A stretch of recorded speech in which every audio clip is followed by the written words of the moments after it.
और हमको सावधान रहना चाहिए। ठीक है डॉक्टर अंशुमन, जिस तरह के हालात अभी बनते हुए दिखाई दे रहे हैं, क्या आप ये माना जाए कि कोरोना की कोई नई लहर आने वाली है?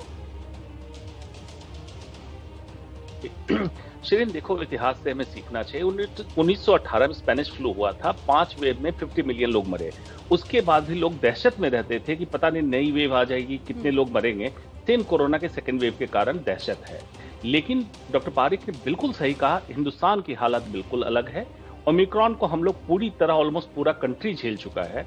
वैक्सीनेशन हमारा अच्छा है, हाइब्रिड इम्यूनिटी हमने कर ली, वैक्सीन की क्वालिटी हमारी अच्छी है। साइनोवैक, साइनोफार्म जो चाइना की वैक्सीन है, एफिकेसी हमारी बेहतर है।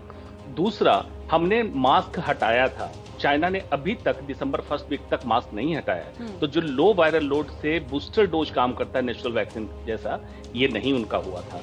अप्रैल 2022 तक उनकी 20% पॉपुलेशन वैक्सीनेट हुई थी। उसके बाद वैक्सीनेट किया, 80 प्लस को छोड़ दिया, जिनमें अभी भी मौतें 80 प्लस में ज्यादा हो रही है। हाँ, लेकिन जो ओमिक्रॉन का स्ट्रेन है, अभी तक संक्रामक क्षमता ही उसमें ज्यादा है, मारक क्षमता नहीं आई है, एक्सेप्ट एल्डरली पॉपुलेशन और जो कोमॉर्बिड कंडीशन वाले हैं। इसलिए हमें एहतियात जरूर रखना चाहिए नए स्ट्रेन के लिए। अगर कोई डेल्टा का हाइब्रिड ओमिक्रॉन के हाइब्रिड से मिक्स हो तो हमारे देश में कुछ समस्या हो सकती है। हमें विजिलेंट रहना चाहिए और चाइना की तरह जीरो कोविड पॉलिसी पे नहीं हमें काम करना है, हमें डायनेमिक पॉलिसी पे काम करना है, तभी हम देश को कंट्रोल करके रख सकेंगे।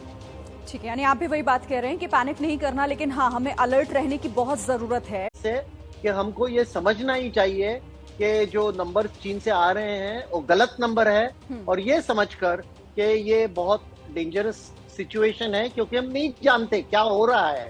तो हमको तो बहुत ही अलर्ट रहना चाहिए, अलर्ट रहने की जरूरत है और डेंजरस सिचुएशन। डॉक्टर अंशुमन, आपको क्या लगता है कि जो चीन में इस वक्त स्थिति बनी हुई है, वो खतरा भारत ना पहुंचे, इसके लिए अभी से क्या कदम उठाए जाने चाहिए? बिल्कुल, जो गलती पिछली बार हमने की, क्योंकि पिछली बार जानकारी नहीं थी इसलिए गलती हो गई। अब तो हमारे पास जानकारी है, वर्ल्ड मेडिकल लिटरेचर है, और किस तरह से स्ट्रेटजी और पॉलिसी बननी चाहिए उसका ज्ञान है।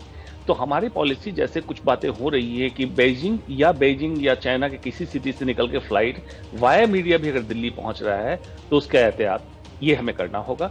दूसरा, जेनोमिक सीक्वेंसिंग की बात बढ़ा दी गई है, बिल्कुल ठीक है, ताकि हमें पता चले। तीसरा, जो अगर वैक्सीनेटेड पॉपुलेशन है जिनको 6 महीने से ऊपर हो गया, उनके बूस्टर की डोज चालू कर देनी चाहिए। वो एक अभी मिसिंग लिंक है हमारे पास, अभी सिर्फ हाई रिस्क लोगों ने वैक्सीन लिए हैं।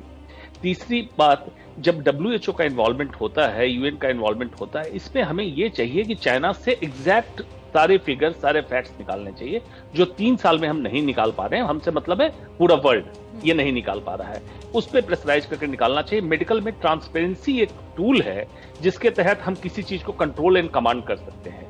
इसकी कमी हर समय देखी जाती रही है, और इसको अगर हम एहतियातन कर लें पूरी तरह तो होगा। किसी चीज को political discussion and bureaucratic management ना बनाए, मेडिकल मैनेजमेंट रहने दे हमारे कंट्री के लिए, जो गलती हमने पिछली बार करी थी। अभी से अगर एहतियातन हम अपने बफ कर देख लें कि क्या तैयारी हमारी थी, कहाँ मिसिंग है, कहाँ लैकिंग है। जो आपने चाइना से रिपोर्ट सुनी कि बेसिक पैरासिटामोल की गोली, थर्मामीटर और बेसिक व्यवस्था नहीं मिल रही, इन चीजों को हमने भी झेला था, उसको हमें सुचारू रूप से बिल्कुल स्थान पे पहुंचा देना चाहिए। यही मेरा रिकमेंडेशन है।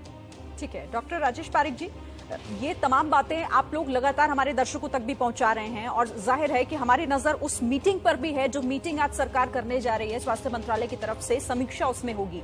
आप कोई सुझाव आम लोगों को अगर देना चाहें, क्योंकि खतरा भले ही अभी भारत पर ना हो, लेकिन कब आ जाए कुछ कहा नहीं जा सकता। देखिए, पहले तो हमको ये समझना चाहिए कि खतरा US, UK, बेल्जियम और ऑस्ट्रेलिया में पहुंच चुका है। जो ये नया वेरिएंट है, ओमिक्रॉन का ही वेरिएंट है, BF7, वो अभी इन 4 देशों में गया है। 1 मिनट आपको यहाँ रोकना चाहती हूँ, एक बड़ी खबर आ रही है, फिर अपनी बात पूरी कर लीजिएगा। एक बड़ी खबर इस वक्त चीन से आ रही है। चीन की मशहूर ओपेरा एक्ट्रेस चू लालनल की मौत हो गई है। यहाँ पर बताया जा रहा है, आशंका इस बात की जताई जा रही है कि कोरोना की वजह से इनकी मौत हुई है। इस एक्ट्रेस की उम्र महज 39 साल की थी, जिनकी कोविड की वजह से मौत की आशंका जाहिर की जा रही है। और चीन की मशहूर ओपेरा एक्ट्रेस हैं चू, जिनकी मौत हो गई है। इस वक्त की ये बड़ी खबर तो चीन में बढ़ते और बिगड़ते हुए हालात से जुड़ी हुई ये बड़ी खबर, ओपेरा एक्ट्रेस जो महज 39 साल की उम्र की थी और उनकी मौत की आशंका कोविड की वजह से जाहिर की जा रही है। डॉक्टर राजेश पारिक, बड़ा संकट की स्थिति बनी हुई है। अच्छा, यहाँ क्योंकि इस पर हम चर्चा विस्तार से आगे करेंगे, आप सभी मेरे साथ बने रहिएगा। डॉक्टर पारिक, अपनी बात भी आप पूरी कीजिएगा आगे। एक छोटा सा ब्रेक, फौरन लौट रहे हैं।